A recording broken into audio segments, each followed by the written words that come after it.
Assalamualaikum warahmatullahi wabarakatuh.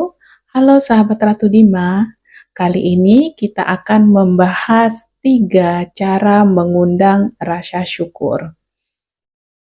Secara terminologis, bersyukur memiliki arti memperlihatkan pengaruh nikmat ilahi yang melekat dalam diri kita, yaitu melalui kalbu dengan beriman, melalui lisan dengan pujian dan sanjungan, melalui anggota tubuh dengan melakukan amal saleh dan ketaatan. Bagaimana cara mewujudkan kesyukuran itu?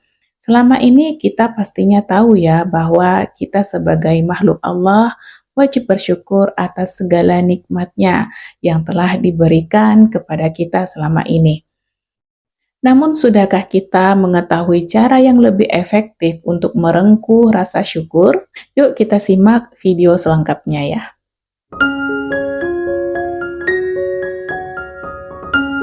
Sahabat Ratu Dima, dimanapun kamu berada, ada 3 cara mengundang rasa syukur. Yang pertama, mengundang rasa syukur dengan mengenal nikmat Allah. Tak kenal maka tak sayang maka tak cinta. Seperti itulah nikmat Allah.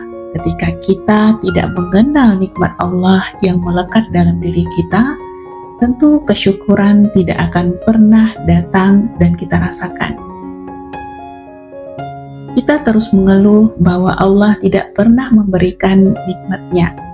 Justru Allah memberikan ujian dan kesulitan. Kita merasa gagal.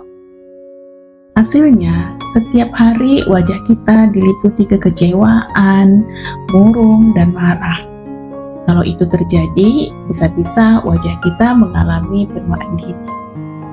Kita tidak kunjung menjadi bahagia dan membahagiakan diri. Hidup kita diliputi kekhawatiran, keputusasaan, suram, dan serba tak menentu. Ini berbeda dengan mereka yang mengenal nikmat Allah. Ia selalu tersenyum meskipun musibah datang mendera hidupnya. Ia bahagia dengan apa yang sudah ia dapatkan. Tak ada keluhan, yang ada hanya rasa syukur. Ujung-ujungnya, dari waktu ke waktu, hari berganti hari, rezeki selalu mengalir dalam dirinya. Ia merasa hidup berkecukupan. Biasanya sifat seperti ini justru dimiliki oleh orang kaya. Orang miskin jarang sekali memilikinya. Mungkin kita pernah mendengar sebuah ungkapan yang tak asing lagi. Orang miskin semakin miskin dan orang kaya semakin kaya. Mengapa bisa begitu? Orang miskin selalu saja mengeluhkan hidupnya. Mereka terfokus pada kemiskinannya. Memang mereka bekerja, tetapi mereka bekerja sambil menggerutu, memaki diri sendiri, dan tidak ikhlas menerima ketentuan Allah. Sebaliknya, sebagian orang kaya bekerja dengan kebahagiaan. Mereka fokus bagaimana cara meningkatkan kekayaan mereka. Terlepas saat ini kita orang kaya atau orang miskin, tidak menjadi persoalan. Kita yang kaya bisa bertambah kaya, kita yang miskin pun bisa menjadi kaya. Yang kita butuhkan saat ini adalah menguak rahasia terbesar untuk menjadi kaya dan bahagia. Salah satunya yaitu kita mesti mengenal nikmat Allah yang melekat dalam kehidupan kita. Dengan pengenalan ini, kita sedang mengundang rasa syukur ke dalam hidup kita. Untuk mengenal nikmat Allah sebetulnya sangat sederhana. Cobalah dengan menjawab pertanyaan-pertanyaan ini. Apakah saat ini kamu hidup dalam kecukupan? Apakah saat ini kamu memiliki kesehatan yang memadai, tidak pernah sakit-sakitan? Apakah kamu pernah mengalami musibah, lalu Allah menyelamatkan kamu? Apakah kamu dianugerahkan pasangan hidup yang penuh pengertian dan selalu mendorong semangat hidupmu? Apakah kamu pernah mengalami kegagalan, lalu tiba-tiba kamu bangkit dan menemukan jalan keluarnya? Apakah detik ini kamu masih dapat bernafas, melihat, mendengar, berjalan, meraba, tersenyum, dan sebagainya? Masih banyak pertanyaan lainnya yang dapat kita tanyakan ke dalam diri kita. Tanyakan kepada diri kita apa saja yang sudah kita rasakan selama ini. Kita harus banyak bertanya pada diri sendiri. Koreksi diri kita dengan sederet pertanyaan. Upayakanlah dengan menyusun pertanyaan yang menggambarkan kenikmatan yang telah kita dapatkan. Pertanyaan-pertanyaan itu hanya sebagai pengingat saja dan sebagai identifikasi menikmati limpahan rezeki Allah yang sudah kita peroleh. Dengan mengingat kenikmatan-kenikmatan Allah yang melekat dalam diri kita semakin menyadari bahwa hidup ini perlu disyukuri. Kita menyadari telah diberikan banyak nikmat yang kalau kita mencoba menghitungnya, kita tidak akan sanggup.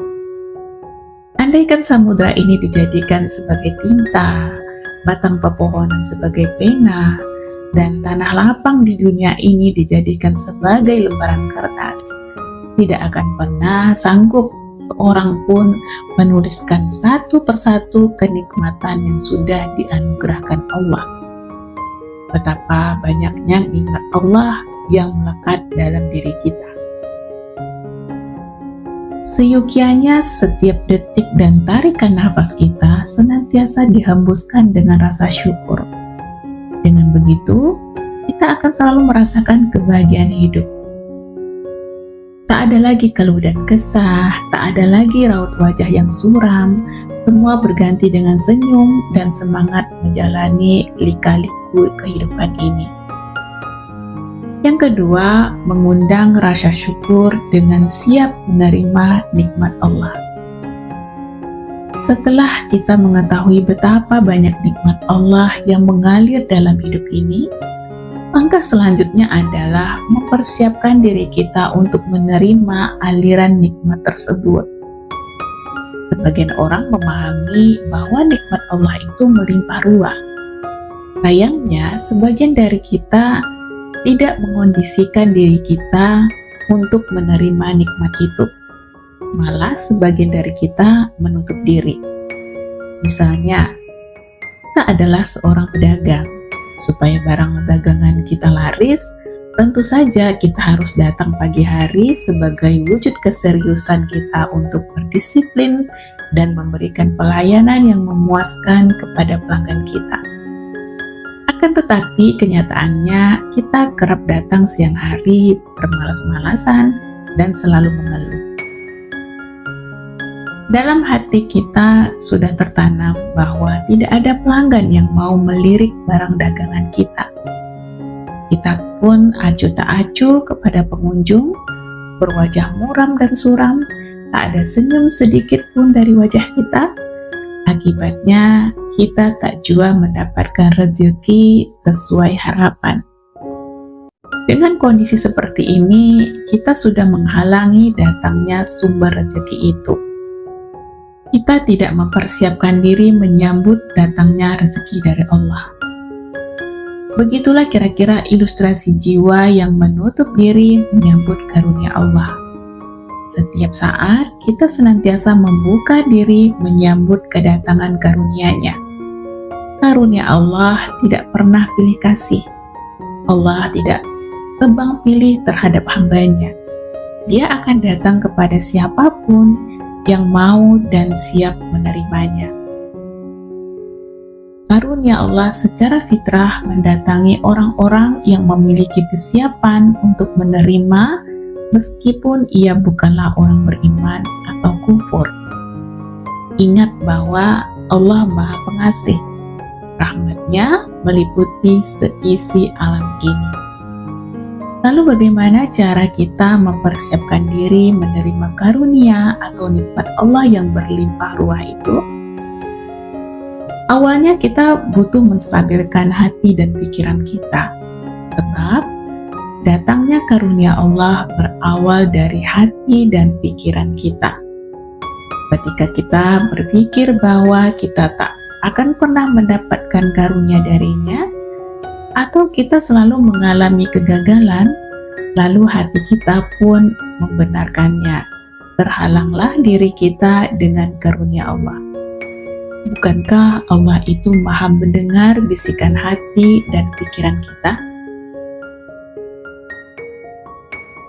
Lagi-lagi kita butuh hati dan pikiran yang jernih dan positif. Kejernihan hati dan pikiran positif pada hakikatnya memancarkan energi kebaikan ke alam sekitar. Alam sekitarlah yang akan merespon kehendak kita.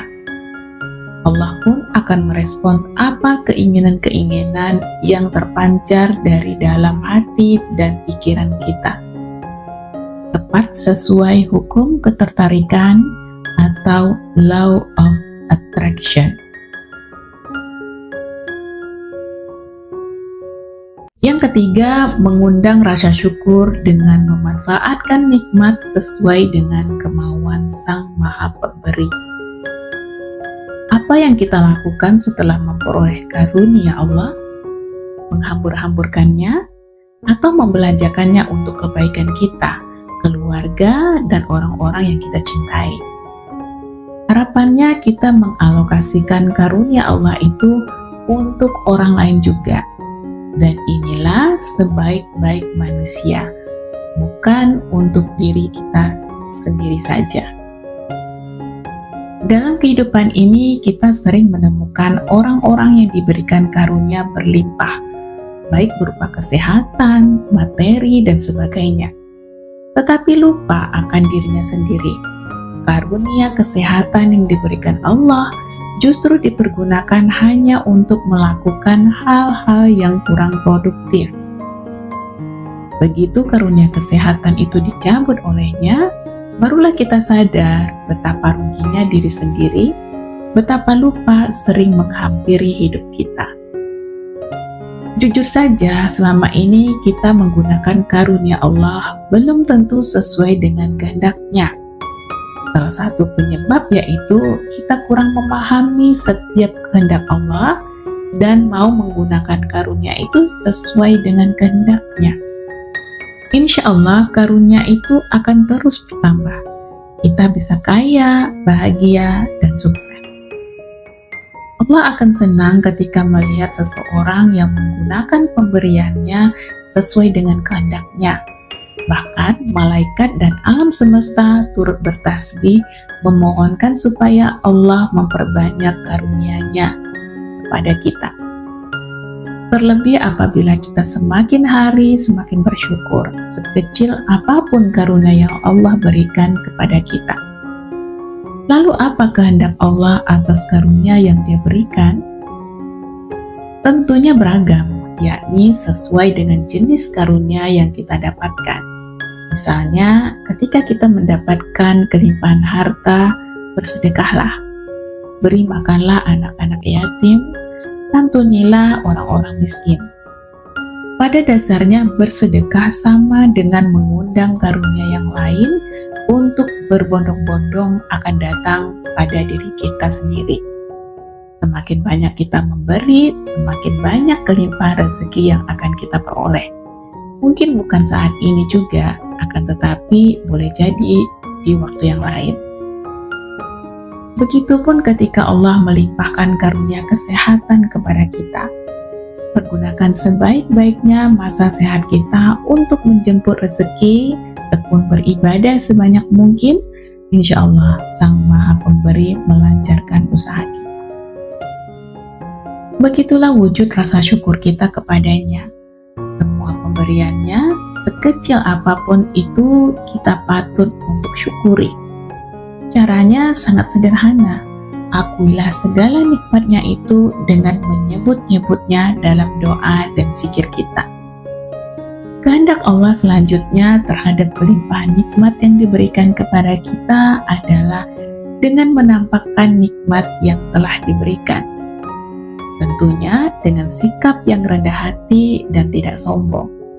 Dengan menunjukkan nikmat Allah yang melekat dalam diri kita, berarti kita telah menggunakan rasa syukur. Dia pun akan menambahkan. Sebaliknya, kita yang menyembunyikan nikmat Allah yang sudah melekat dalam diri kita, termasuk orang yang ingkar.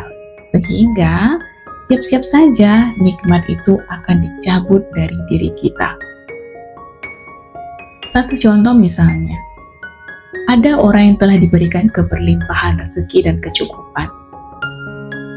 Namun karena dia berpikir tidak ingin menampakkan kekayaan yang dia miliki dengan hidup yang sangat sederhana, dia berpenampilan lusuh, tidak terurus, pakaiannya pun terlihat kumal, jauh dari kesan kebersihan dan kerapian, dan bahkan keluarganya tinggal di rumah yang kurang layak.